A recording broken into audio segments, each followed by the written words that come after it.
Okay. Everybody's back. Good evening, everybody. Thank you all for showing up tonight. This is a wonderful audience, and I'm so happy that we have so many candidates here tonight as well. My name is Janice. I'm the director of the Mary Bartlett Library that you are sitting in right now. If you have any questions about anything tonight, where to find a ladies' room, men's room, let us know. If you need water, there's some waters provided at the entry, and those are for everybody? Okay, and we can refill them with our, we have a water machine out back. I want to thank everybody here tonight, the people that have helped set this up, my staff, my trustees who are here tonight, the police department for coming and making sure that everything stays nice and safe for all of us. Mr. Artimovich, who's one of our select board members, who is doing a recording tonight, so that people who couldn't be here tonight will be able to go back and watch what happens. I want to thank all the candidates, and I especially want to thank Melissa Hanlon, who is our town moderator, who will be running this program tonight. The only other thing I want to say is there are many exits if for any reason we need them. The one you came in here, there's one right down here, and then if you had to, you go through the children's room out to the front, all right? And I think that's it, so thank you for coming, and I look forward to a great discussion.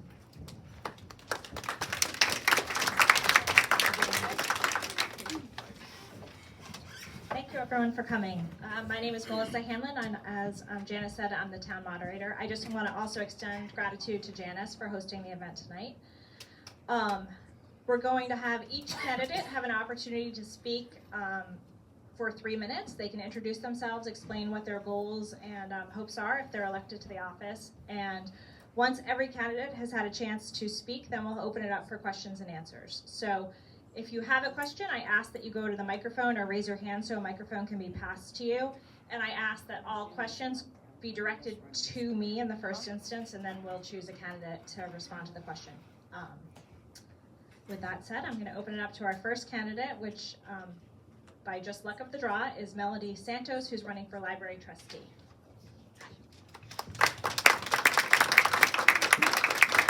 Oh, yeah, Jim is your timer, so he's going to give you a warning when you have 1 minute left. I thought they were for Laura to hold for him, and I was like, that's hard.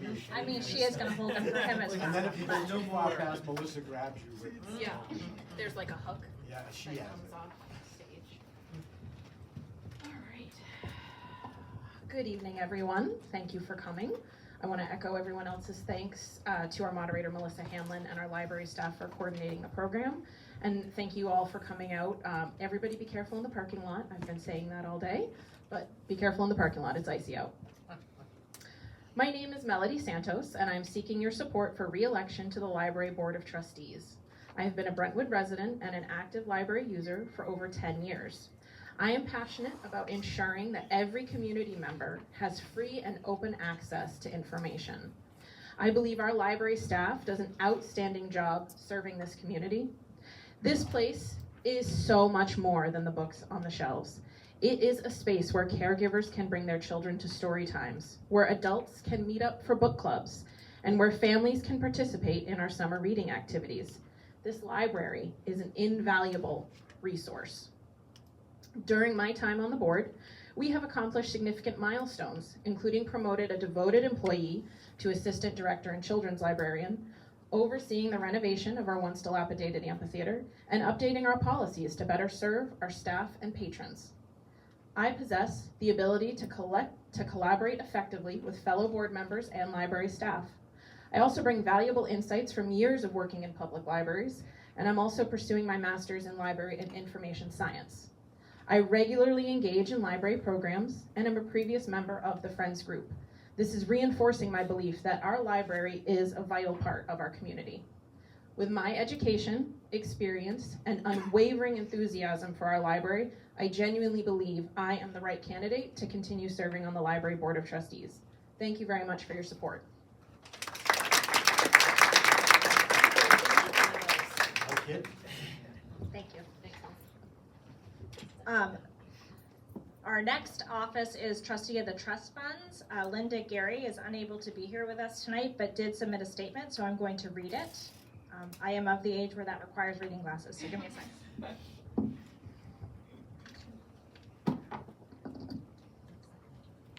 Also, it's written in the first person, so you can imagine that I'm Linda. My name is Linda Gary, and I am seeking your support to serve as a full member of the Trustee of the Trust Funds, or the TTF. I have been an alternate member of the TTF since last year. I recently retired as a trust and estates attorney from McLean Middleton, the largest law firm in New Hampshire. While at McLean, I assisted institutional clients with developing and revising investment policies for the management of charitable funds. It is critical that those who hold charitable funds be held to the highest standards and understand their legal obligations. I also often work closely with the Charitable Trust Unit in New Hampshire. I have a deep understanding of the fiduciary responsibility that a recipient of donated funds has, in this case the town of Brentwood, to comply with the donor's stated wishes as closely as possible. Previously, I served on the Swayze School Board for 3 years and as the Brentwood representative to the SAU 16 Co-op School Board for another 3 years. During my 6-year tenure on those boards, I became familiar with the importance, use, and expenditure of capital reserve funds. Each trustee serving on the TTF board has a critical role in administering the funds appropriately. I respectfully ask for your vote on March 11th. Thank you, Linda Gary. And now we're going to move on to candidates for the Municipal Budget Committee for the town. The first candidate is Jim Hager.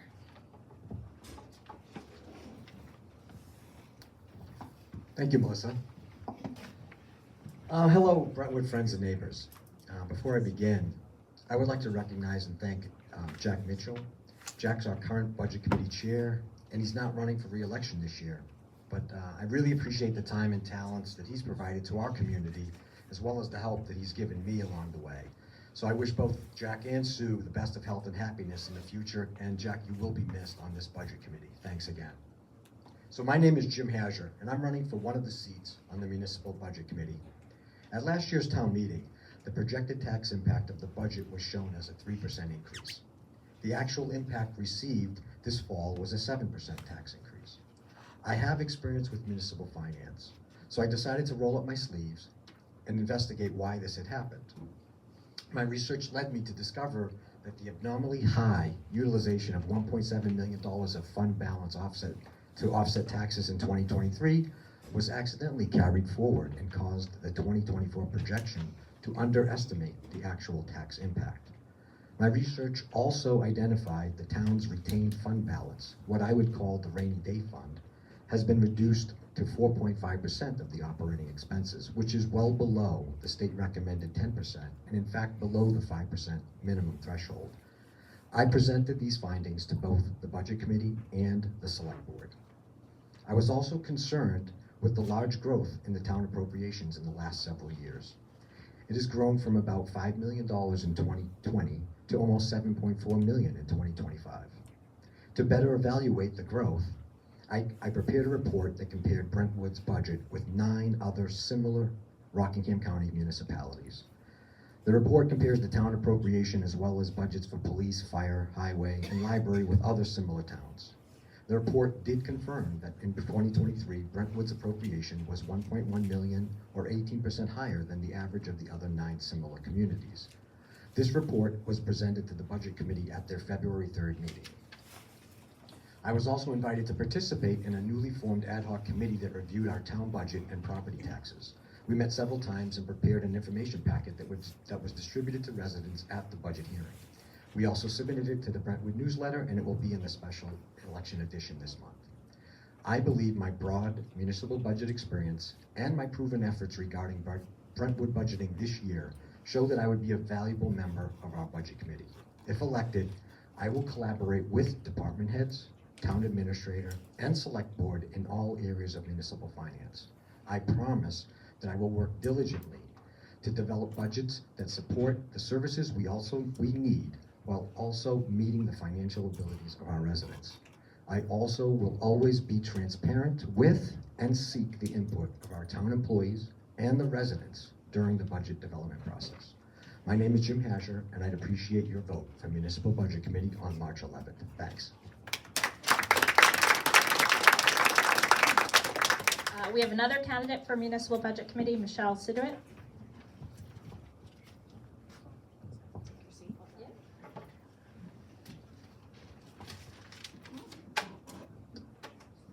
I too have to use these. I thought I printed it big enough, but I didn't. Good evening, everyone. For those who don't know me, my name is Michelle Sudit, and I have lived in Brentwood for 25 years. I currently serve on the Budget Committee, the Regional Associations Committee, and the Conservation Commission. This year I am running for re-election to the Budget Committee. In 1999, I left Massachusetts for the Live Free or Die state. The irony is, these days, the taxes in Brentwood are just about killing me, and I'm not alone. A lot of people came out to the budget hearing and made it clear they cannot maintain the tax increases that are happening year after year. They want change. I do too. I want to work with the Budget Committee, the Select Board, and the townspeople to find better ways to fund needed services while making the tough decisions to eliminate what isn't necessary. It's time to live within our means. When it has come to saving taxpayers' money, I have oftentimes been a singular voice. It's been frustrating, but I won't quit. I would like to thank those who have supported me on the Budget Committee for the past 9 years. I will be here for a little while longer. I do have to step out and run down to a meeting down the street, but I will be back for the question and answer session. But you can also reach me by email anytime at msiudut@brentwoodnh.gov. Thank you.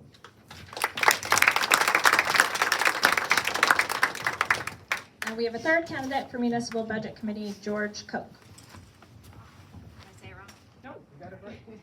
Thank you, everybody. My name is George Koch. I also want to thank everybody for coming out today.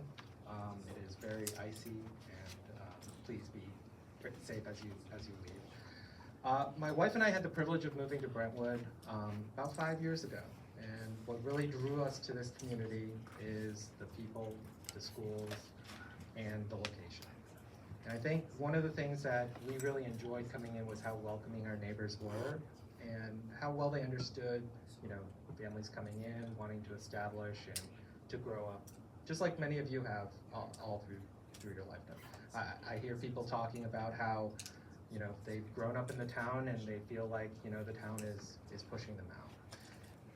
One of the things that I want to bring is a sense of, what is it that we actually need versus what is it that we actually want. And I had the privilege of serving on the Communications Committee recently, where we looked at, how the town views information, gets information out, and the service that it provides, and how well an educated and informed electorate is to make better decisions. And I look at the Budget Committee as a means of continuing that work. How do we understand what the needs are versus what the wants? How do we gauge what we're willing to give up versus what we want to have?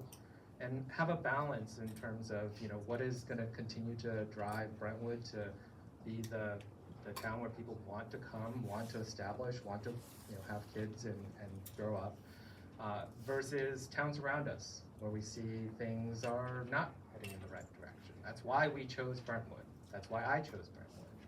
And what I'm asking is for your support to have me serve on the board for the Budget Committee, and hopefully listen to what your needs and wants are, and put that into perspective, working with the Select Board and all of the municipal departments to do what's right.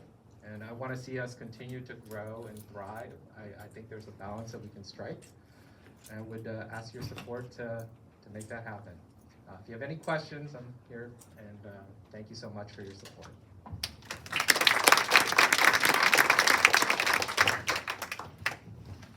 The next candidate is running for Planning Board, Stephanie Kizza.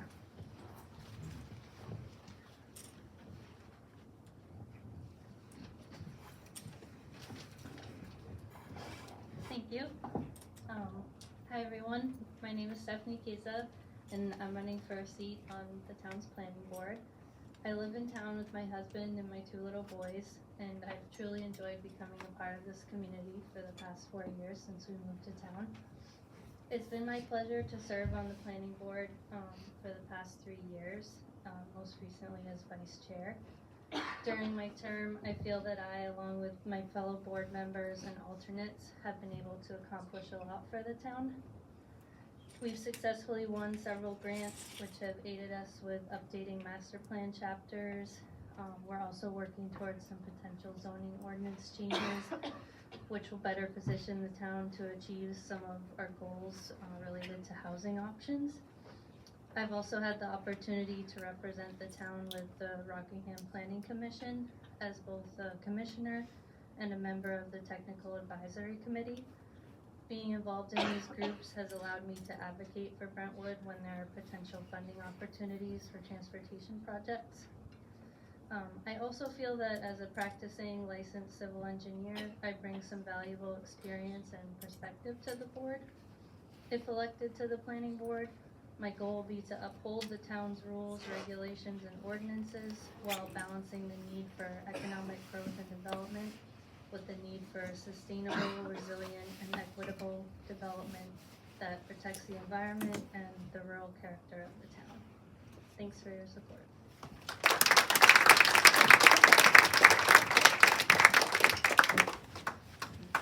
Next, we have a candidate running for the select board, Jennifer Jones.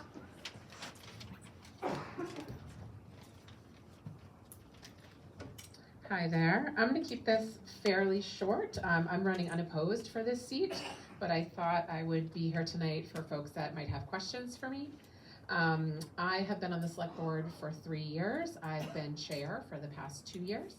And I had some goals when I got elected last time, partly related to improving some of the processes of the select board, improving some of the transparency of what the select board does, changing some of the flow of some of our meetings, and I feel that I've been pretty successful in the past 2 years of chairs doing that. We're trying to be much more transparent about our agenda, our information that we're going to discuss, our information sharing.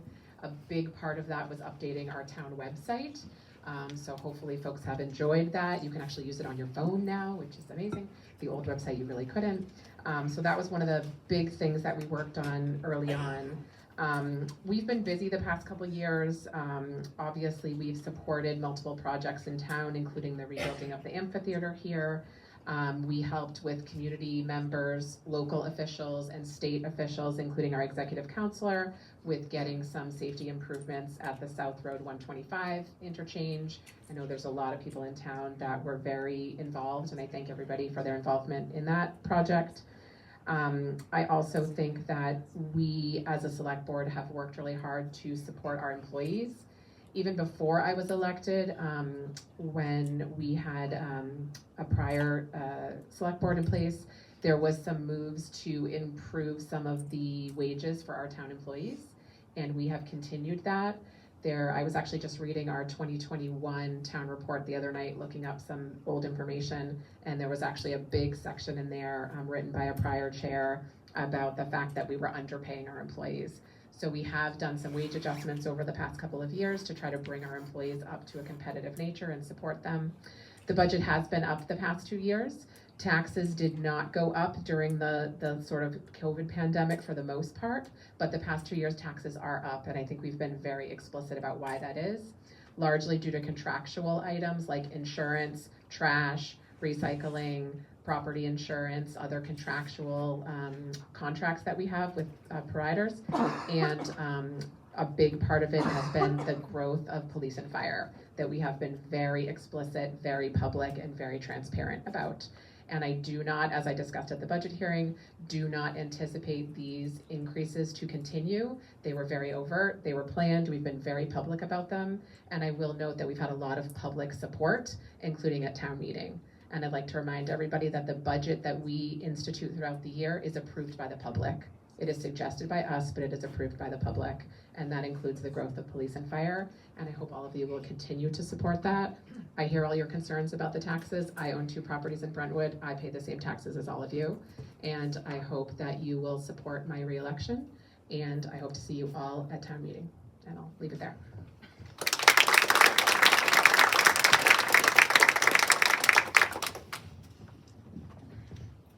That concludes the town positions. Now we're going to move on to school board positions. So first is the Swayze School Board, Kate Bonafide. Thank you.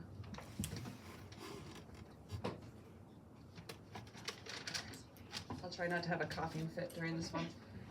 So, hello everyone. I'm Kate Bonafide, and I would appreciate your vote for re-election to the Swayze School Board.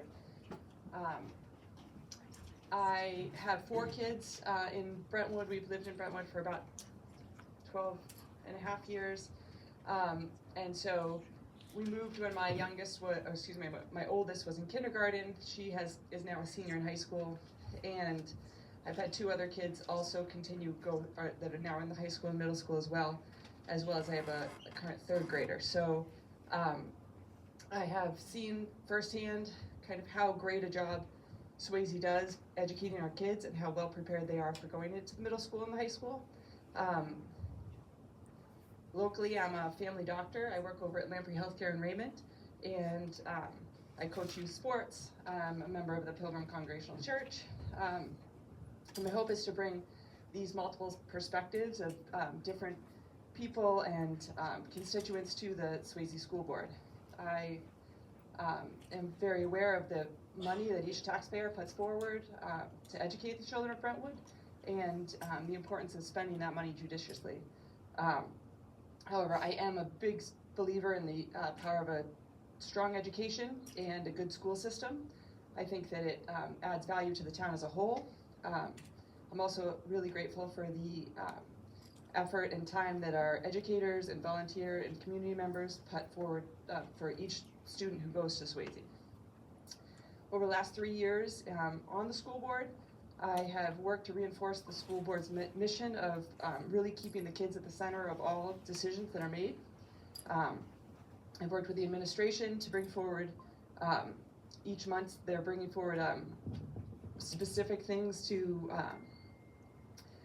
look objectively at how the school is doing, with things such as how they're doing on test scores in the state and locally. And I was a member of the school board when Swayze was able to get the New Hampshire School of Excellence Award, which we are all very proud of. When I've worked through the SAU Joint Board, I've also worked on the Communications Committee to try and improve communication with the administration of the SAU 16 to the town, and the Strategic Planning Committee as we move forward with a new superintendent coming next year. One thing I'm super proud of is the cost-saving measure of the installing solar panels into the school, which was passed by the town last year and is up and running now at Swayze. So on the school board, I strive to maintain a great education for our kids, and while balancing the fiscal responsibility of the board, and I would really appreciate your vote. Thanks.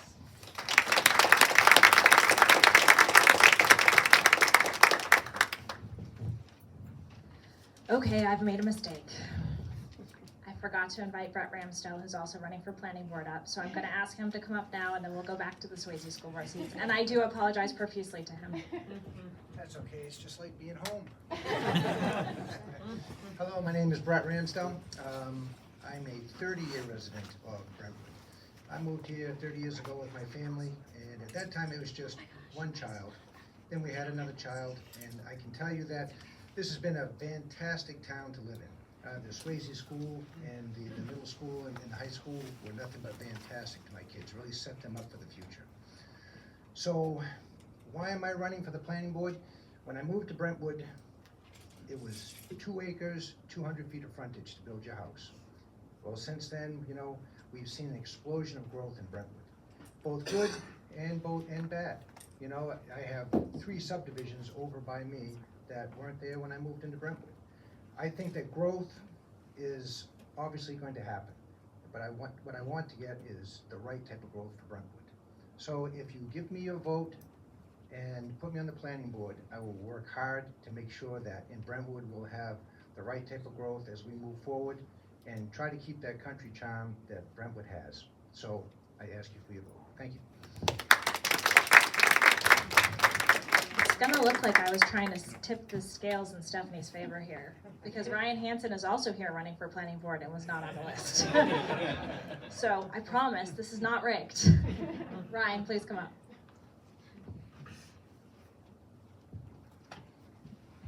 Thank you very much. Thank you everyone for coming out today. It's really amazing to see everyone turn out for how much you guys care about the candidates that are running in this town. So it's really great to see everyone here. My name's Ryan Hansen, and I want to introduce myself as a candidate for the planning board for Brentwood. My wife and I have 2 small children, Hazel, who's 6, who attends Swayze. It's an absolutely amazing school. It's one of the reasons why we decided to move to Brentwood. My son, Miles, who is 2. We moved to Brentwood about 5 years ago from Newton, New Hampshire, so a few towns over. Over the past, let me back up, sorry. We had an opportunity in Brentwood to build our forever home. A lot of people have stayed around the country charm of Brentwood and, locally, centrally located, and just what amazing community it is. And I've worked with a lot of people over the years who have called Brentwood their home for a very long time. And it's a very special place that I'm just privileged to be a part of. So even though I haven't been here as long as most, it is my forever home. It's something that I want my kids to grow up here and be a part of the community. It's why I feel driven to be a part of the community and utilize my expertise to do good for the community. Over the past 20 years, I've worked in the real estate and development industry, multifamily, single family communities across New England and the West Coast. For the last 9 years, I've had the opportunity to work for an absolutely amazing organization, urgent care group called Convenient MD. We have 50 locations throughout New England. As the SVP of Real Estate and Development, it is my responsibility to conduct market selection analysis, to actually stand in front of planning boards, to meet with local planning board and building officials, and to sell why we want to move into that community. As a representative of Convenient MD, I've had an opportunity to present and stand in front of about 30 different planning boards across New England. And the one consistent that I found is when you don't have shared vision and values on the board, when you don't listen to what the residents are asking, when you don't consider what is important in the town, you become very disjointed, and the board itself ends up destroying the legacy of the town. So for me, as a planning board member, I commit to listening to all perspectives. I want to balance fact-based decision-making and do what's right for the residents of this community. So I thank you very much for the opportunity to stand here in front of you today, and I thank you for your consideration. Thank you very much.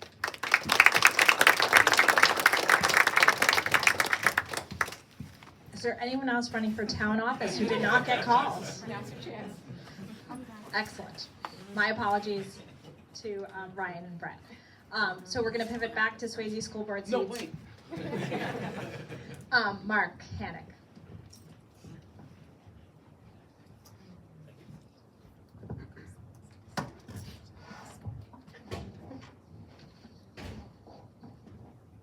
Evening, everyone.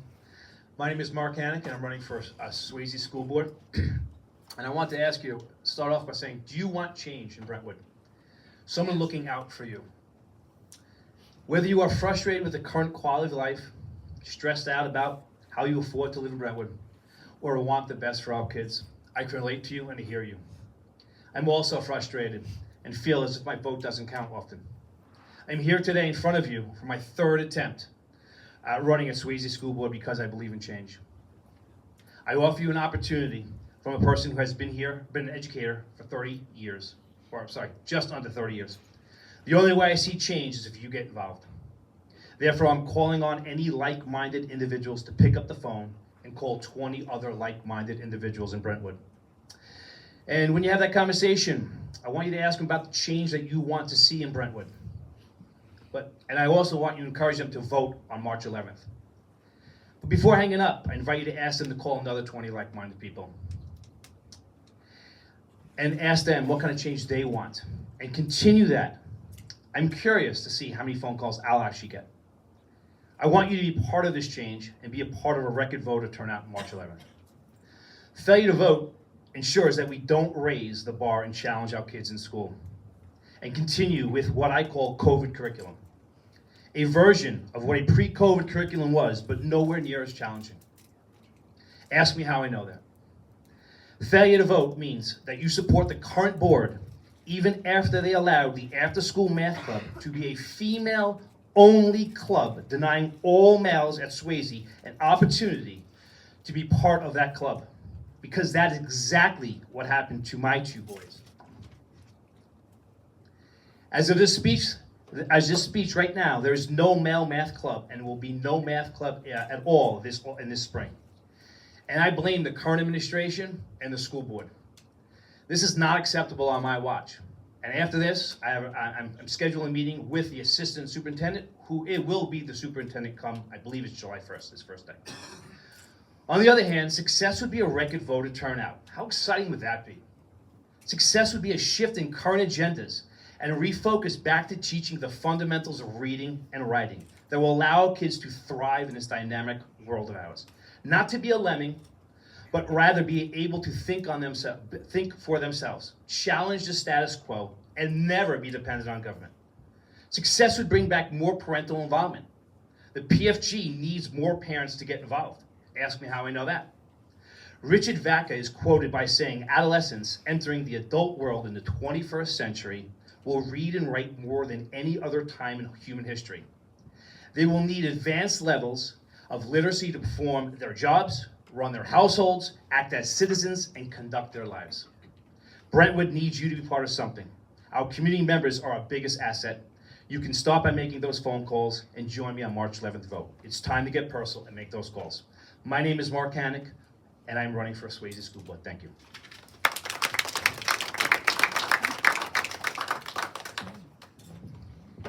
Now we're moving on to the extra regional cooperative school board seats. Is Neil Blake in here? Thank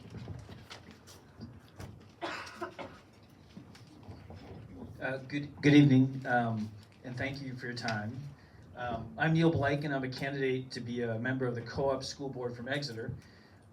Just some biography and some thoughts. My wife, Lisa, and I are deeply grateful to have the opportunity to raise our two sons in this remarkable community and to send them to the excellent schools they have had the good fortune of attending. I'm running for one of the Exeter seats on the Co-op Board because I believe strongly in the importance of public education and also as a way to support our community and schools. If elected, I pledge to be a constructive presence on the Co-op Board that balances my deep respect for our educators, administrators, and professional staff with the need to hold our schools accountable to the highest standards of excellence. If elected, I plan to focus on areas that I believe are important to our community, including 1, continuing our long tradition of providing a student-centered educational experience. 2, maintaining our long tradition of academic excellence at EHS, CMS, and SST. I note that maintaining our high standards is a process that includes continuous improvement and accountability. And 3, when necessary, providing meaningful support for our students, parents, families, and guardians who are navigating now frequent personal challenges such as mental health and emotional issues, as well as food and housing insecurity. I believe strongly in the importance of civic engagement and public service, and while I spent most of my adult life in the private sector as a professional investor in the stock market, I've also spent a lot of time as a volunteer in a variety of roles. I'm currently the treasurer of the Exeter Elementary School District, an elected position that oversees the financial functions of Exeter's elementary schools and preschool.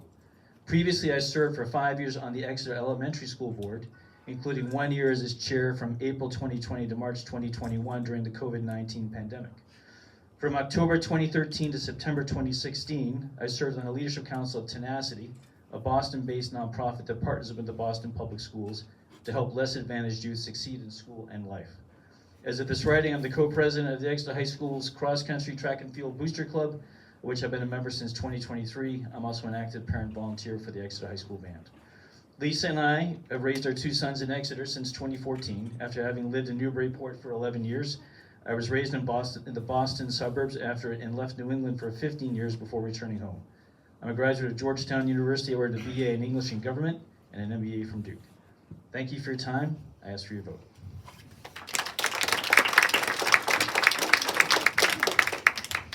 Now we have Mike Mackey, who's running for the Newfield seat for the co-op.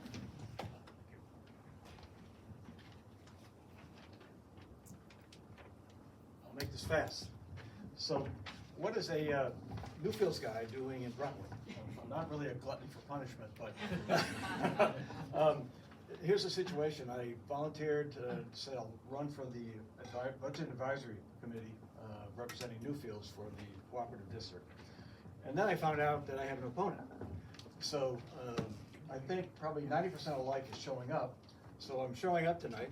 Yes. Excuse me, can you hold the mic closer? A little bit closer? Yeah. Okay. Please. Sorry about that. Thank you. So 90% of life is showing up, and since I have an opponent, I wanted to show up and say, ask for your vote, and give you a little bit of background on why I'm doing this. I'm an 18-year resident of Newfields. I'm currently I serve on the Newfields Budget Advisory Committee for the local elementary school, and I'm a really strong believer in the foundational importance of a quality public education. It's a crucial building block for fulfilling life. And having said that, I also believe it's essential that our schools deliver a quality education in the most cost-effective manner. Particularly in these times with declining state funding levels for local schools and towns, it's even more important to be fiscally responsible and have concerns for the tax impact on local residents while at the same time maintaining a high-content, high-quality education. As for my background, my career spans over 40 years in the trucking industry, last 22 years working for UPS. I retired as a general manager for Canada, Mexico, and Puerto Rico for the freight division.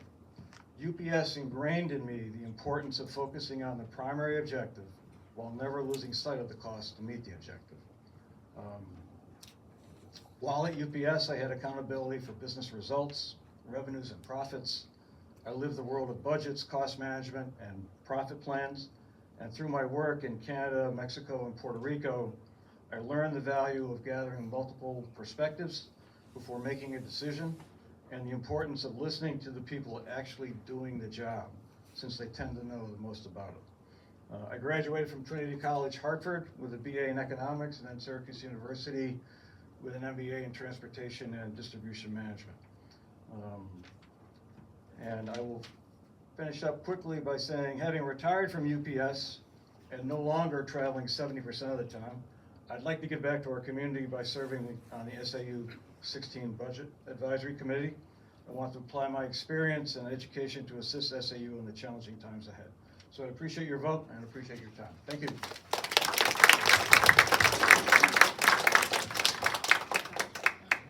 And I'm going to finish us off by reading two statements for candidates for the Co-op School Board that they submitted in writing. So the first is Joe Pace, who's running for the Kensington seat.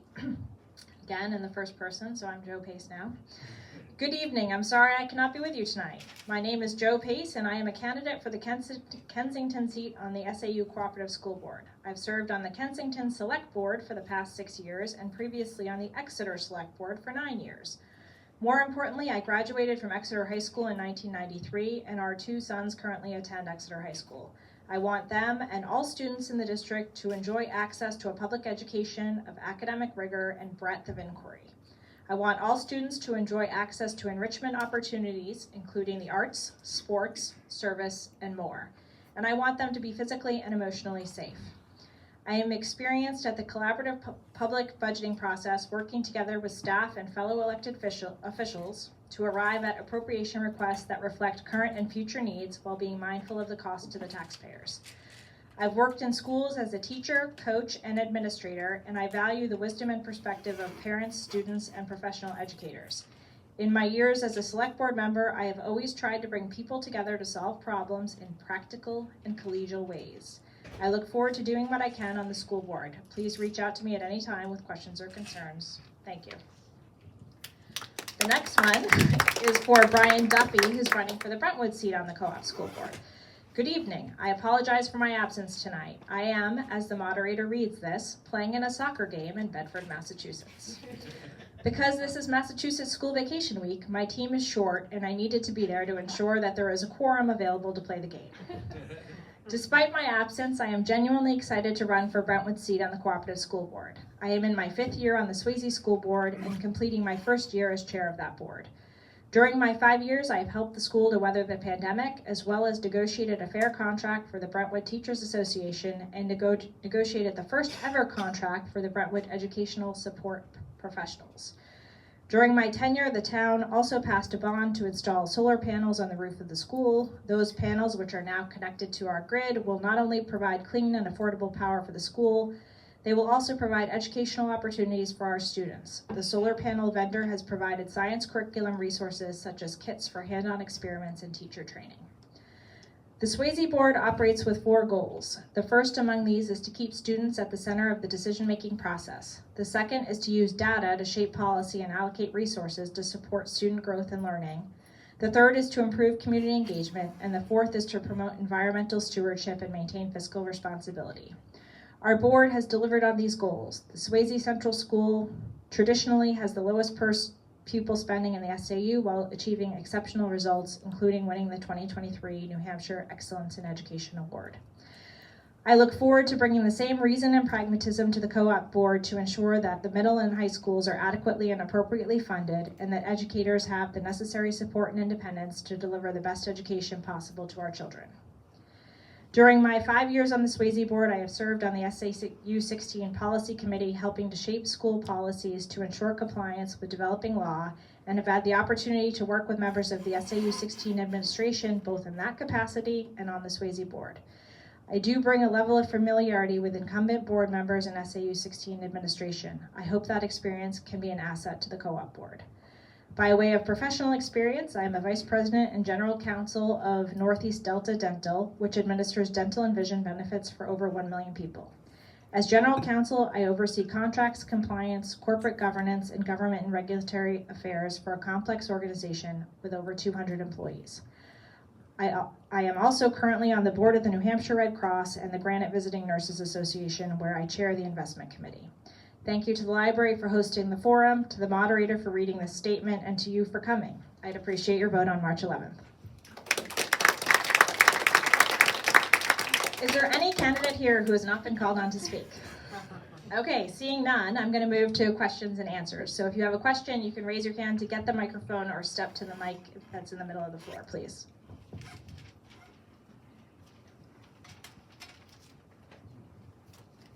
Be careful. Yeah, don't be shy. All right, let's go.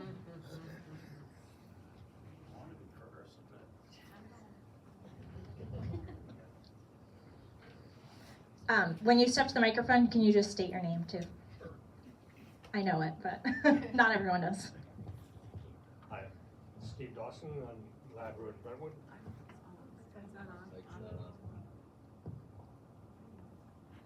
This little button here. Yeah. Thank you. Who knew? Okay, I'm Steve Dawson, live on 1 Lad Road in Brentwood, and been a resident here for about 45 years. So I have a question that I'd like the moderator to pose to the 3 budget committee candidates. We have town meeting coming up on the 15th, I think it is, in March. So I'd like to ask you to ask the budget committee candidates the question, do they intend, I know all 3 of them have looked at the budget very closely. The operating budget is the first warrant that will be asked. I'd like you to ask them, will they support the budget that's been proposed by the select board and the budget committee as written? If they do intend to support it, why? If they don't intend to support it, how large a cut are they intending to ask for, and what would they like to cut if they decide to vote against the budget? Okay, can you turn that microphone off so we can use this one without creating feedback? So I'm going to go in reverse order of the order that you spoke. So George, you first.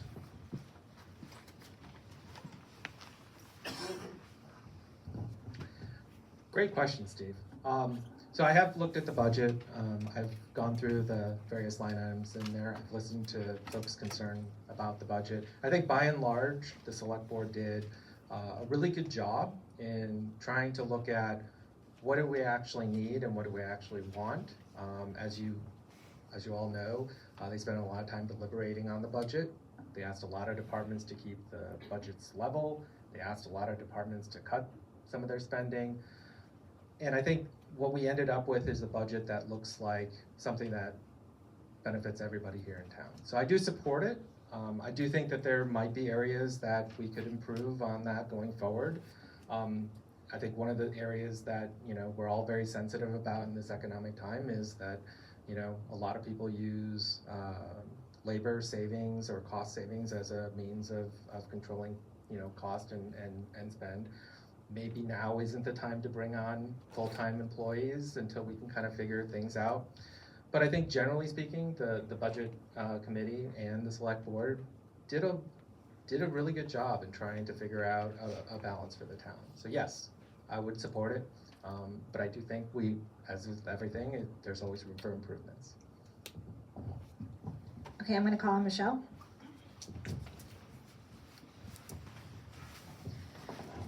I spent a little time looking at the budget too this year. There were certainly budgets I did not support, and there were reasons I did not support some of those budgets. There were warrant articles that I did not support or did not fully support.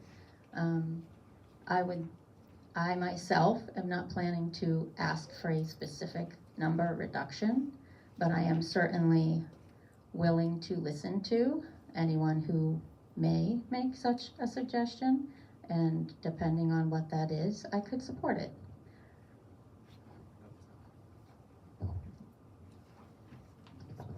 Jim.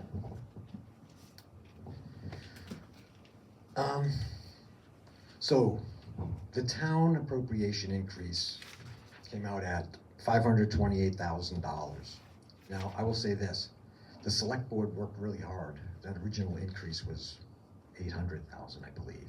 And they went through line by line. I know I was involved working with Letty at the town administrator's computer, looking at the assumptions for the budget, and my number one concern was the impact on the taxes, because these numbers, whether it's 5 million, 7 million, people care about the impact on their property taxes.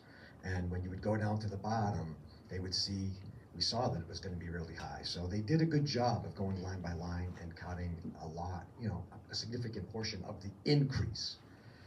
The increase that's there right now, I am concerned about the impact to the taxes. I think what we saw at the budget hearing last week, there were assumptions made. When the number was presented to us on the 7% tax increase, there were assumptions made in there. One was the revenue would increase 10% next year. I think that's really high. I think usually we go into a more conservative approach, and we would have, because the last 5 years it's grown at 5.6%, we'd probably go at 5. And a bigger concern of mine was that they were gonna again decide to try to use $1.35 million of offset to reduce the tax burden.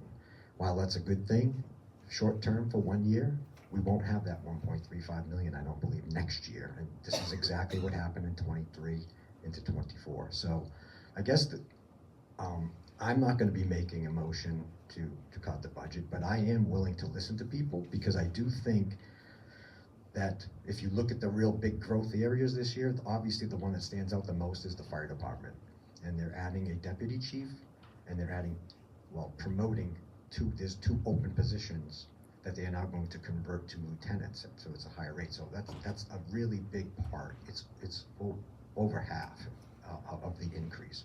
So I'm curious if people think we should be doing that. If it was my decision right now, I probably would have told the chief that we can't do all of this in 1 year. We can't do both. So I don't know. I think that answers that.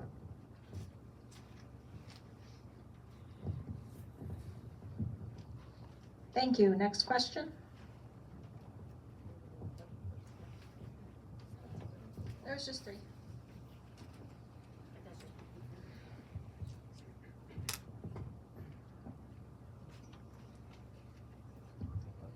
You're gonna have to turn it on.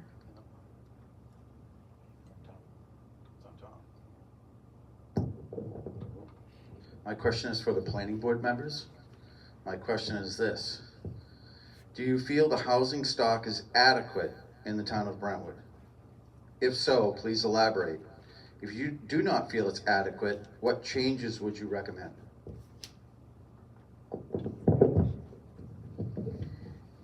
So I'll do the same thing. I'll go in the reverse order of how you spoke. So that would make Ryan first.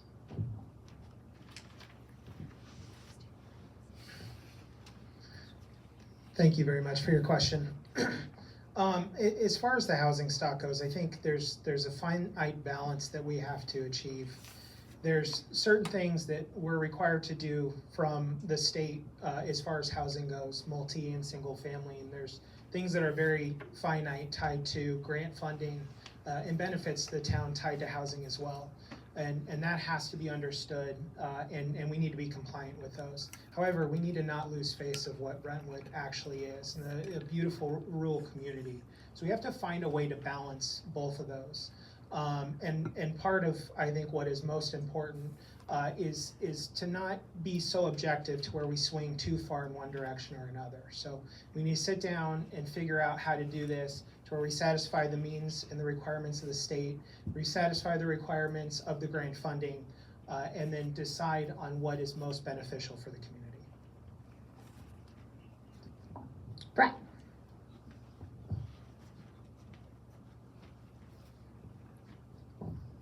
I think as we all sit in this room, we can agree that New Hampshire as a whole has a housing shortage. Brentwood is no different. And yes, it is a fine line that we have to balance, you know, between affordable housing and the $1 million mansions that you see going up around us. So, do I have the answer? No, I don't have the answer, but I'm willing to roll up my sleeves and sit down and talk about it, because there is going to be more pressure on our communities to build more housing, and one thing we don't want to do, as was said, is lose our rural character. We can't have block housing going up, and that's something that we need to stand against.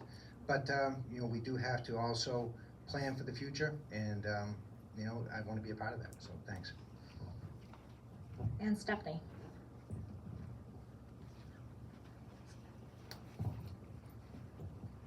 Thanks, Mark. Good question. I don't feel that Brentwood has adequate housing stock, and the way I would address it and the way we're currently addressing it on the board is we're looking at how we can improve some of our ordinances to make it more feasible to build multifamily housing in some of the areas that have been deemed appropriate in town for that. In recent examinations, we realized that based on the parcels of land that exist in the town and the current ordinance requirements, it's not actually physically possible to build multifamily housing in town. So we have some consultants helping us look into that. So that's one step. Another thing I would recommend is the board seriously consider options for ADUs, which are accessory dwelling units. Right now, the town allows attached accessory dwelling units, and for those who aren't familiar, accessory dwelling units are basically like in-law suites, those types of things. A lot of nearby towns allow detached accessory dwelling units, which an example could be converting a barn to be like a small separate house. And I think if Brentwood were to look at what's allowed and consider some other options, they could provide more housing stock but keep the rural character by having requirements for the size of the units, how they look. You know, a lot of towns have had success with guidelines about having barns look like or having accessory dwelling units look like barns and that type of thing.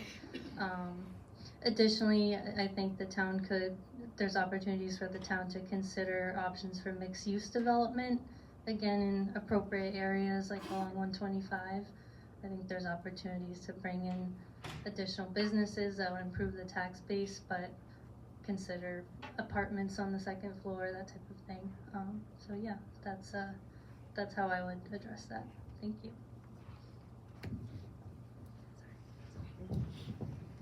Next question.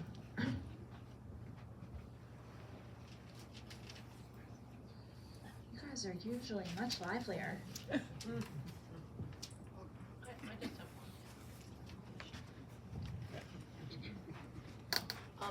This is for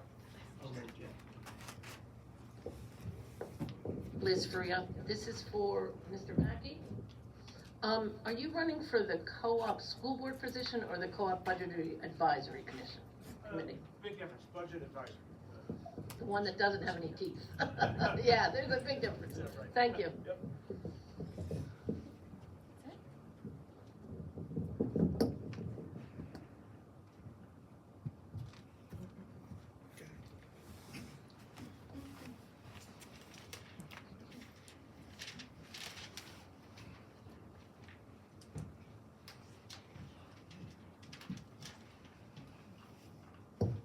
I think this is on.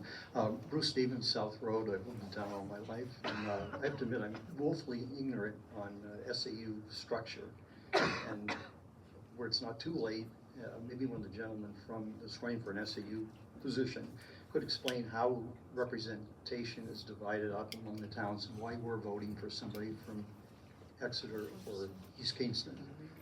Not a long dissertation, but just some of the basics, because it's something that maybe a lot of us have learned, but we've forgotten over time.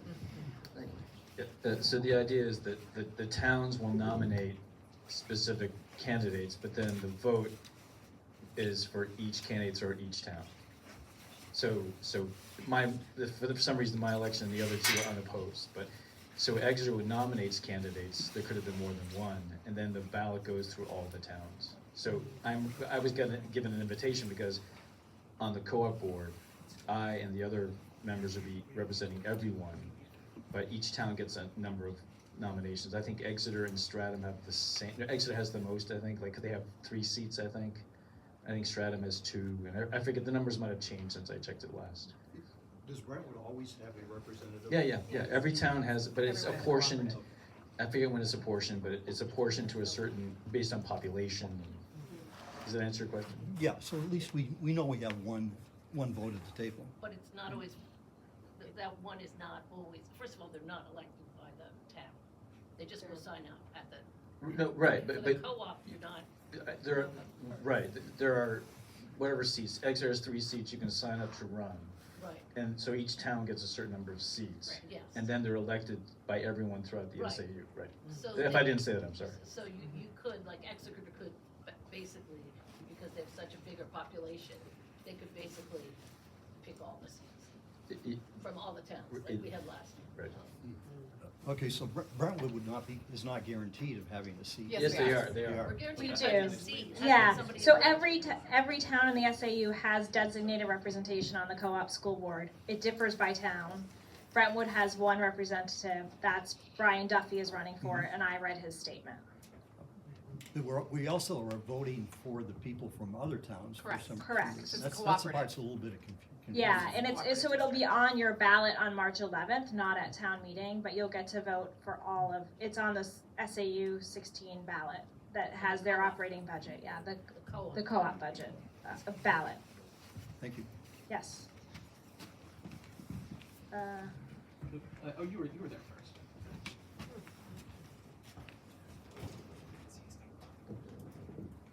My question is for the individuals running for the budget committee and our selectmen seat. What is their stance on the submitted warrant article for capping the town at the cost of living this year? It won't apply for this year, but it will apply for next year. So, I don't know if you're one of the petitioners, but if you are, could you just explain so the group knows what the petition warrant article is? If you're not, then I'll ask someone else to explain it, but I just want everyone to understand what the question's going towards. Oh boy, I don't know if I can do that. There's probably somebody better qualified here than me, but I believe it's Article RSA 35B, and it's going to limit the town to the national cost of living for its increases yearly. Yeah, so it's a warrant article that'll be voted on at town meeting. I have it right here. Yeah. Essentially, it's a tax cap, and it's Article 11, adoption of local tax cap for the town of Brentwood, submitted by petition. shall we adopt the provisions of RSA 32, 5B, and implement a task cap whereby governing body of Brentwood Budget Committee shall not submit a recommended budget or increases the amount to be raised by local taxes this year's base, that it is higher than the prior year's actual amount of local taxes raised on last year's base, adjusted for inflation using an inflation index for the CPIU for the Boston College, Cambridge, Newton, Mass, New Hampshire area, published by the U.S. Bureau of Labor and Statistics, and change in populations in accordance with RSA 32.5B 1B. Okay, so this is going to be a warrant article at town meeting that was placed by a citizen's petition. I'm going to do ladies first on this one, so Michelle and then Jen. So having been on the budget committee for a number of years, when I first got on the committee, there was at least one, maybe 2 years, I don't know if you remember, that we self-imposed a limit. I believe it was 3% at that point. I have since asked annually if the committee would be willing to do that, and they haven't been. I would like to see us self-impose those kind of limits, but if that's not possible, then yes, I would support the tax cap.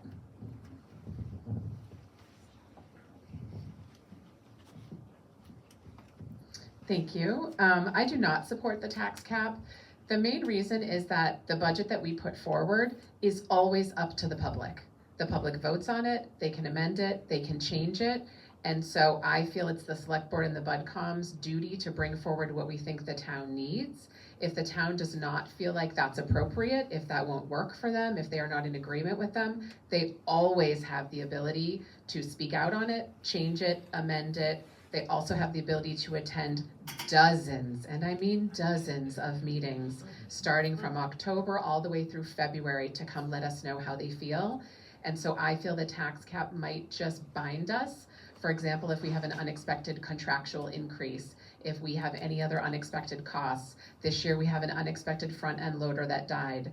Those sort of things, it might limit us, and I really feel that the public already has the ability to make their voice heard and to either accept or not accept the budget that we put forward. So I don't feel that a tax cap is really necessary. Brett. Oh, Jim, sorry. Sorry, guys. Haven't had dinner. Yeah, that's a really good question. And it's interesting because I, this morning, spent 90 minutes with the town administrator who, thank you, select board, you picked a really, really good town administrator. We are really fortunate. But I was with her and the clerk this morning for 90 minutes reviewing this tax cap. For one reason, I want, there's a public hearing on the 25th to review this tax cap. Per RSA, they have to do that. And I wanted to make sure that everybody would understand what this tax cap really means and what it doesn't mean. And I hope that at that hearing, we're gonna be able to do that. And I did promise them that I would put together a short presentation and I would send it to the budget committee and the select board by tomorrow, hoping that on the 25th to be able to explain this to everybody. Because I support this tax cap, and mostly because it's based on economic data and it's based on the population. Basically takes out last year's, how much money the town tax committed, and they multiply it by the CPI index. That is, it's a federal, from the Bureau of Labor Statistics for our region, New Hampshire, and then they multiply it by the change of population. And what it does is it basically just limits the amount of growth that you could have in any one year. And I went through and calculated for the last 5 years how it would impact. And I'll share that with everybody on the 25th because I don't want to take the time tonight. It's more appropriate for that meeting. But it would have slightly changed our tax commitments and lowered the taxes slightly. I mean, I'll be honest, this is not some sort of my taxes are going to get like cut in half or something. It does not do that. I also don't think it's going to throttle the ability of the town to grow properly. If there was some strange thing that happened that they needed, you can do a warrant and get around this tax cap. But what I think, besides just capping to a government, it's not a number that somebody picks out of the air. It's based on government statistics and our population change. I think what it does is it benefits the budget committee and the select board and the town administrator, because coming into that year, they already will know, okay, this is how much I can grow, and they can plan with their department heads accordingly and spend the money in the places where they really need to spend it that year, and maybe some things would have to go to the next year. So I think it's gonna help the budget committee and the select board on generating budgets, and it will help the taxpayer because it'll prevent a budget committee or a select board that gets out of hand for 1 year and tries to grow things too quickly. I hope that answers it. George? Please come to that meeting on the 25th.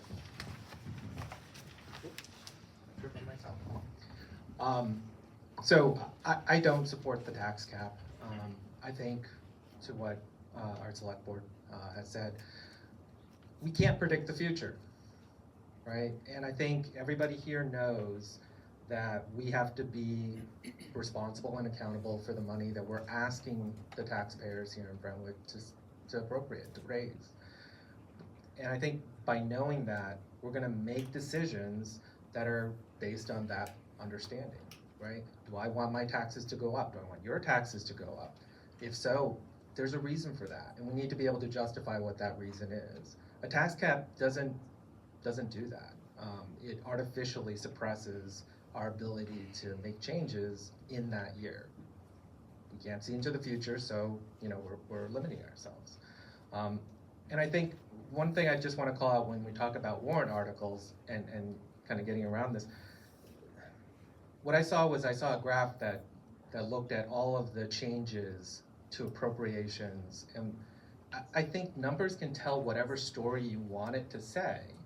And so when we say, oh, we can do this and just do a warrant, well, a lot of the information that's going around is, well, let's add the municipal budget plus all the appropriations for all the other warrant articles together, and now it looks like a really big number. It's because of those things that we just need to be very clear and transparent in terms of, like, this is what we want, this is what we need, this is what the actual budget is, these are the warrant articles that we think we're gonna need, and let the voters make that decision at the ballot box. So no, I don't support the tax cap.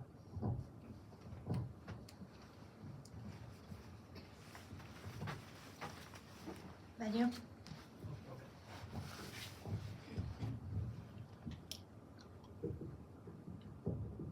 Oh, it's on, okay. Hi, Doug Marino, I'm a planning board member. I just had a quick question for the moderator to give to whatever candidate feels compelled to address it. I do apologize, I may actually have to leave during the answers. That's not me making some sort of weird statement about what's happening, like I'm out of here, like no, that's just how the timing worked out. Something that I think we do really well here in Brentwood, but there's always room for improvement, is we can disagree but still be good neighbors to each other, be neighborly, be kind, and respect one another. And so I want to see if anybody want to speak to their personal experiences bringing diverse perspectives together and finding common ground. Raise your hand if you want to take the mic.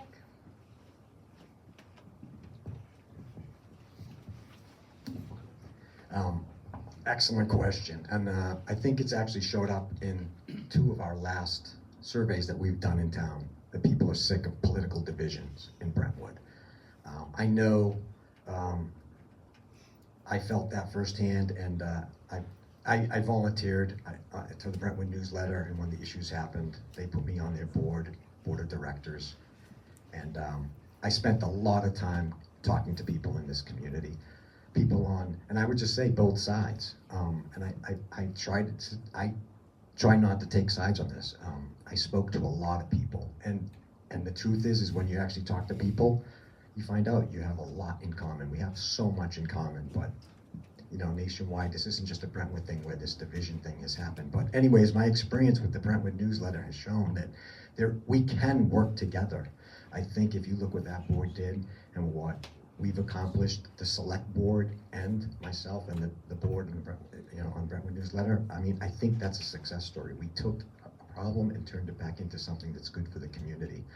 And even running for this municipal budget committee, I can feel it. There's this sometimes someone who brings up an idea, someone just shuts them off because, oh, he's on the other side or she's on the other side, and they stop listening. And I see this happening, and I'll be honest, it frustrates me.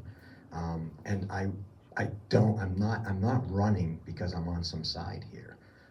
Honestly, I was hoping to be supported by both sides because I just want to do this for the right reason. I think I've shown people that I understand this. I was on the city council in Methuen, and I was the finance chair there. My last budget there was $159 million and 84 pages long, and this is 7 million and 3 pages. So, anyways, I get it, and I mean, I will tell you this: there's a lot of people in town who feel the same way as you, and they are working to get it fixed. So, thank you.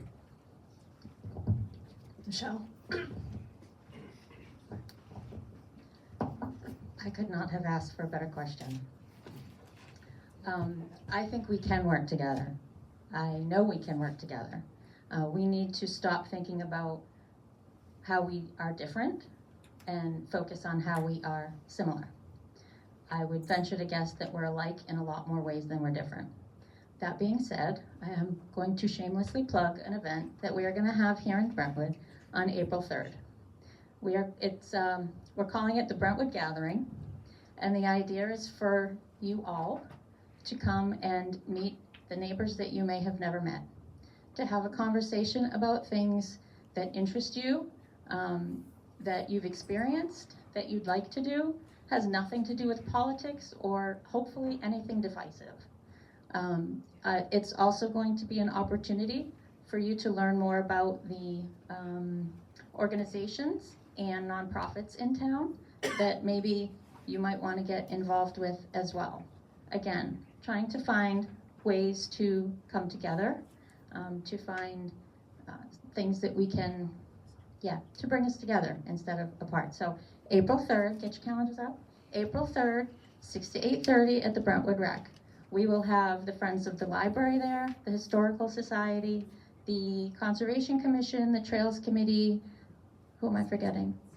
The Spicy Cats, Hidden Pond Farm, Austin 17 House, and I know I'm forgetting somebody and I'm so sorry. But yes, please mark that date on your calendar and come get to know me. Each other. Does anyone else want to speak to this question? Janice?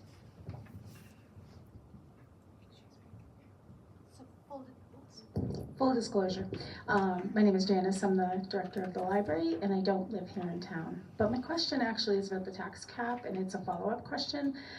I'm just wondering how it works when, one year we had a leak in our roof, and we had to suddenly replace a roof, which had not been planned for. How does that work in that situation? I don't know who can answer that, but just curious. I think that's a complicated answer. I think that's a really complicated answer because it completely depends on what funds you're talking about. If there's enough money in the government buildings capital reserve fund, that's completely outside of the budget. So it would completely depend. If, let's say, you had a big expense that came up in the budget planning season that was going to be a big dollar item that was unanticipated, if you had a tax cap, you would have to cut in other places to allow that to move into the budget. Or I'm assuming that the cap does not apply to standalone warrants and really just applies to the municipal budget. So it would not stop you from putting a warrant up that says the library needs a new roof and it's going to cost $150,000, yay or nay, community. So I do not think it would really change those sort of things. My bigger concern is sort of the contractual budgetary items that have to be in the budget. I think that potentially could be a wrinkle, but I think for an unanticipated building issue, there would probably be ways to work around that. If it was a real budget item that you had to fit into your budget that was larger than anticipated, I would have to say that you'd have to cut somewhere else to stay below the cap. It really would just depend. It's a very complicated question because it really depends when it happened in the year, what other funds you had available, what grants you had available. It's a little hard to answer that when it's like a specific building issue. But that's my best answer I can give you. Thank you. Yeah, no, it's more like an like a real emergency situation. Real is what I'm emergencies talking we'll about, always not handle. something we can plan for. Right. Oh. Yeah, thank you. And I think the chair, Jen, that's exactly the right answer. I would just say, also add that the tax cap itself is done at the beginning of the year. It's based on the previous year's tax commitment. And the tax commitment means all of the appropriations, including warrants, less revenue. And the state law takes into account fund offset balance, right? A fund balance to offset taxes, that gets added back in. It doesn't count against you, so it doesn't mess you up if you use that. So, but if we had an unexpected anything, liability, honestly, this is why the state wants you to have 10% in fund balance, because they know these unanticipated things can happen, and municipalities don't just have an easy way of getting money once the tax rate has been set. So that's what that fund actually can be used for, is to pay for it. It's like a rainy day fund. And that's why I brought it up as a concern of mine, is that we're now below 5%.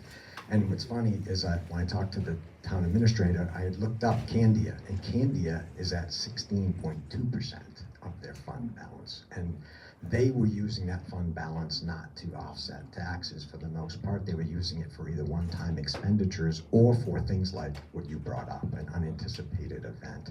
It's kind of like what we all have at home. Like we have our fund in case the well goes, or your heating system goes, something like that you just don't have a plan for, that you have money set aside that for that one-time expenditure.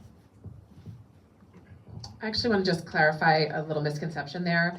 Our unassigned fund balance cannot just be used for anything. So when a budget is passed, that is the budgetary money that we are allowed to spend as a town. So that money is actually meant to be to cover for unexpected abatements.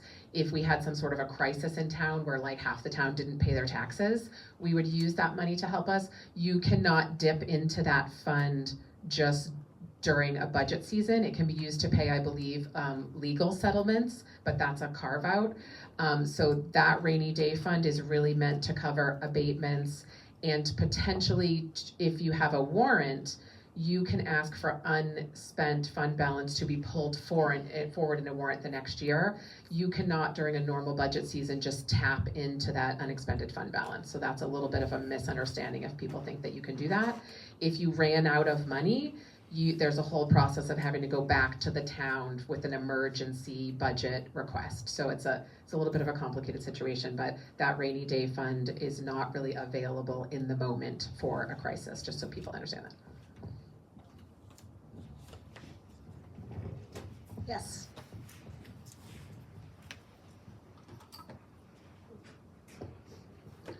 You guys gotta be kidding me. This town has doubled its budget every 10 years. I'm gonna ask the select board and any budget committee member here running. We have doubled our town budget every 10 years. Our town population has not significantly increased. Okay, the demographics have changed, but we are looking at incredible increases in our town budget that's unsustainable. And I'm hearing just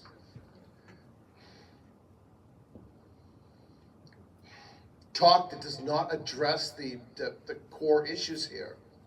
We're not spending prudently. We've got warrant articles that have huge amounts of inherent budgets in them. And we're talking about something like fixing a building roof or something like that. We've got warrant articles that cover that. We've got our town budget that is increasing every 10 years. It's doubling. And we as taxpayers can't afford that. What say you? Sure, I'll respond to I would agree that those are factual numbers, that the budget has gone up significantly over time. I think just like someone had said earlier, you can use numbers to tell whatever story you want. You also have to look at the growth of valuation and the growth of who's paying taxes. So in the past 4 to 5 years, when you look at overall taxes in Brentwood, 4 years ago, taxes went down, I think 4%. 3 years ago, taxes went down 0.4%. 2 years ago, taxes went up 6%. Last year, taxes went up 6.9%. So yes, taxes are going up, but be careful when you're hearing these numbers, whether you're hearing the whole story or part of the story. Part of the reason that taxes have gone up is Brentwood has more homes, more roads, more people that need services. We hear from our police and fire that they need more support. So we have grown services at the same time that the valuation of the town has grown. 3 ponds went in. All of those people pay taxes. That has allowed us to grow and pay for some of these things. And I respect people who feel that the growth is higher than what they feel comfortable with. I absolutely respect that. But I personally don't agree. And I think if you're going to talk about how much your taxes are going up, you need to look at the actual number that you're paying. It is going up. I'm not going to dispute that. But some of these things about doubling of taxes is just not true. I look at my own taxes. When I moved here 17 years ago, my taxes were like $9,000. My taxes are now $14,000. Yes, it's gone up. I expected it to go up. I agree with everyone who wants to restrain spending as much as possible. However, I'm not going to apologize for being someone on the select board with my other 4 select board members who has supported the highway department, the police department, the fire department, and other town services, because I think that's my job to do what the town needs. And I was elected, and I'm running unopposed.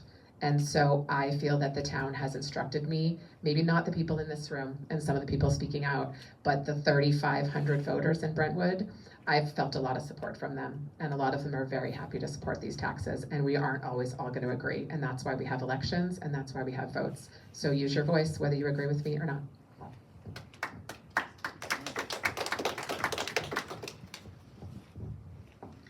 Jen, I'm not sure what those percentages you were talking about. Were they Tax bill. total tax, but not operating budget? Correct. So the town operating What you feel in budget. your pocketbook. So obviously, our taxes are comprised of the town operating budget, any warrant articles passed, the Swayze budget, and the SAU budget. The town operating budget has increased double digits for the last 3 years. 17.6%, 12.1%, 11.8%.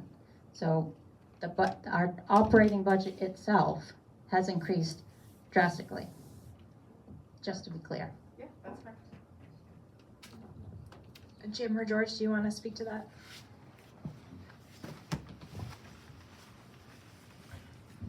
So I can absolutely appreciate the tax situation. We moved from Illinois, and I can tell you for a fact, taxes is crazy. I have to pay $1 tax to get a bottle of water. I get it. I think what we have to also look at is, when we talk about the taxes and we talk about, what we're willing to spend, what are we willing to give up, right? I've been a volunteer firefighter EMT. I've been at the station, it's the only person there, somebody has chest pain.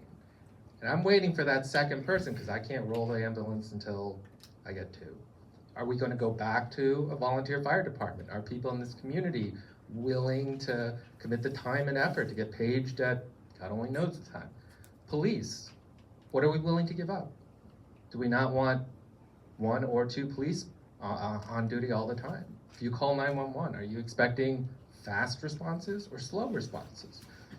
I think that's one of the reasons we come to Brentwood, is because we're expecting this level of service.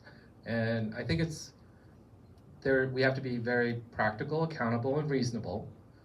But I do think that just like the cost of everything is going up, taxes will likely go up. And if we want to control the taxes and bring it down, you're going to have to give something up. And that's not something that, I think we're willing to change dramatically here.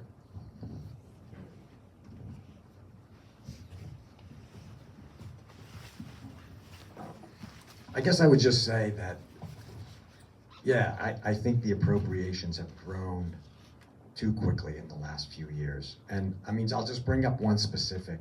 It was brought up before that, believe it was 2023 when we did the salary equalization, or we looked around at other communities. And I think that's a really good thing. And we do this in private industry, and I think we want to have our people in town paid fairly because we want to have good people working in Brentwood.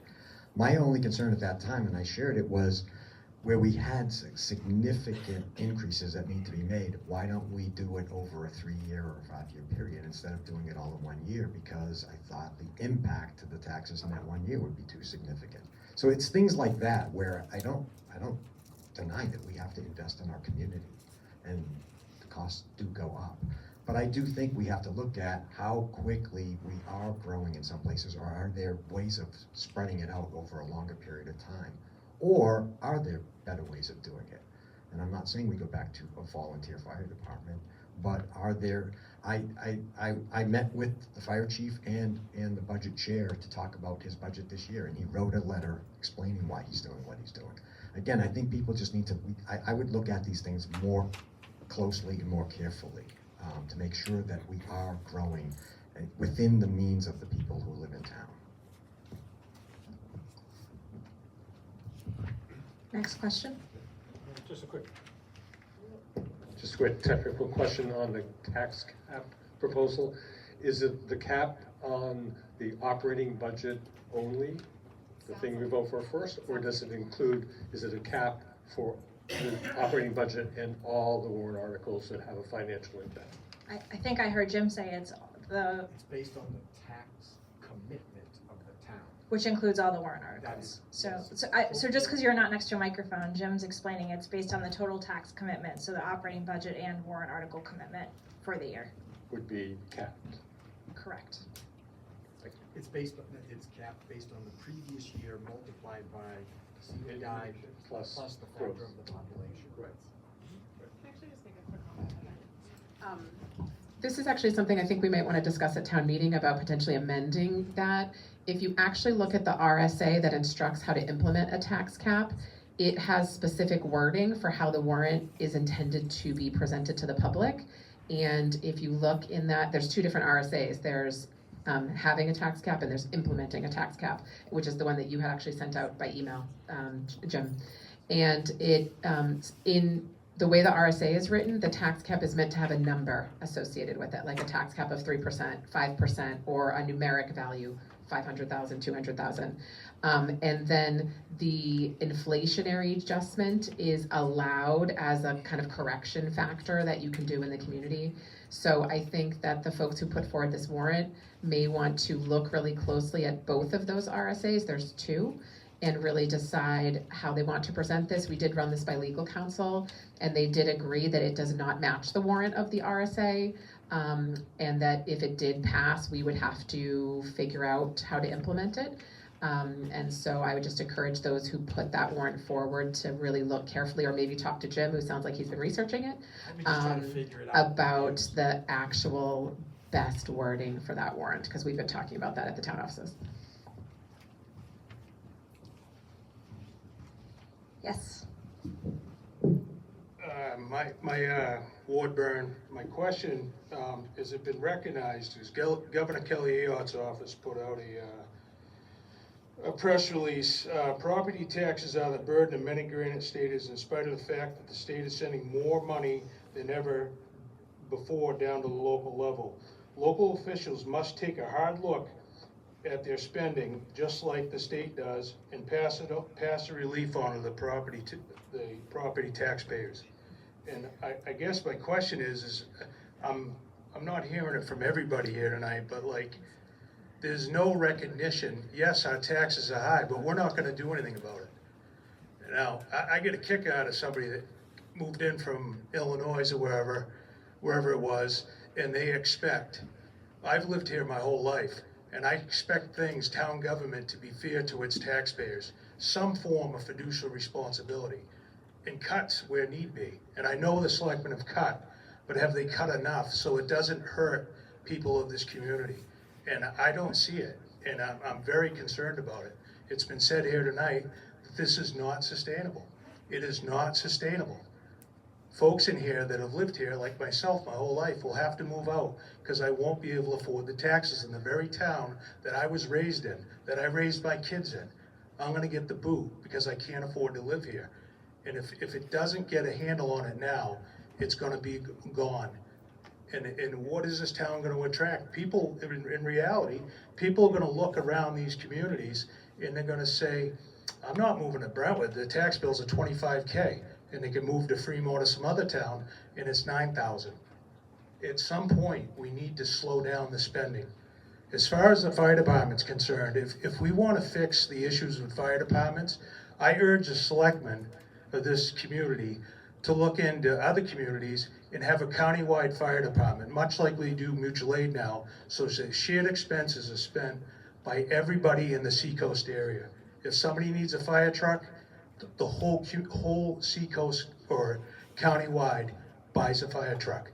They provide the personnel. The biggest hiccup would be that the chiefs won't let go of their control. That's the only thing that's stopping this. If you look around our country right now, most of these places, Miami-Dade's the biggest one in the country. In Florida, they're a countywide fire department. The whole vast area they contribute to, say, Brentwood or Kingston or whatever. That solves this problem of the fire department issues. Thanks. I don't think it was technically a question, but I'm going to turn it into a question since this is the question and answer segment. So my question I'm going to turn it into is, has anyone considered regionalization of any services, not just specifically the fire department?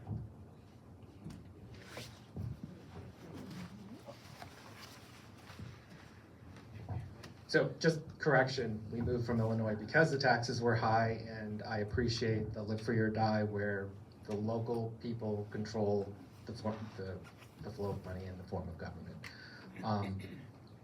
When we talk about regionalization, I think it goes to, well, we already have an example of that. It's the co-op. And, you know, people in town have two sides, two different views of how that's run. I would urge you to reconsider putting a municipal service like the fire department, the police, in that same bucket. It might work for Miami-Dade, that's absolutely true, but it also comes with problems as well. So I think, you know, the Seacoast Chiefs come together and they have discussions, you know, that's something that, you know, potentially we could bring up with them. Do I think it's the right thing for Brentwood? No, I don't. So I would urge people to think about that, you know, when considering something as massive as that. And also, it would likely be based on population, so large towns around us would have a greater say than we would. So I think it disproportionately creates, you know, issues there. Does anyone else want to speak to that topic? Okay, do we have more questions?